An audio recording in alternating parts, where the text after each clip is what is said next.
Night குடிக்கிறதுக்கே தண்ணி இல்லை. 2 குடத்துல தண்ணி பிடிச்சி வச்சதுனால நல்லா காலை விட்டு கையை விட்டு ஃபுல்லாக அலசி வச்சுட்டான். ஏன்னா இங்கே மேலே வந்து 1 குடம் தான் வைக்க முடியும், கீழே 2 குடம் தான் வைக்கலாம்.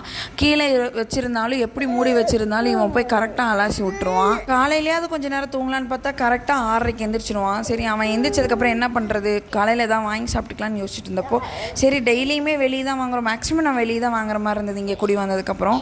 இன்றைக்கி நம்ம எதாவது குக் பண்ணிக்கலாம் அப்படின்னு சொல்லிட்டு எனக்கு கொஞ்சம் ரவை, தம்பிக்கு 2 தோசை, அப்புறம் சாம்பார் மட்டும் வச்சுட்டேன். மத்தியானத்துக்கு வந்து தயிர் பேரி ஊற்றி வச்சுருந்தேன், அதுவும் இருந்தது. ஒரு முட்டை போட்டு சாப்பிட்டு முடிச்சுட்டேன். ஏன்னா நானும் எங்கள் அப்பாவும் எனக்கு இதெல்லாம் மெமரிஸ் ரீகலெக்ஷனாக இருந்தது. நானும் எங்கள் அப்பாவும் எப்போயுமே ஏதாவது ஊருக்கு போனோன்னா அந்த ஊரில் வந்துட்டு ஒரு நாள் தங்குற மாதிரி ஏதாவது பிளான் இருந்ததுன்னா இருக்கிற எல்லா கடையிலையும் போய் சாப்பிட்டு பார்த்துட்டு எல்லாருக்குமே எந்த கடையில் சாப்பாடு நல்லா இருக்குன்னு சஜஸ்ட் பண்ணுவோம்.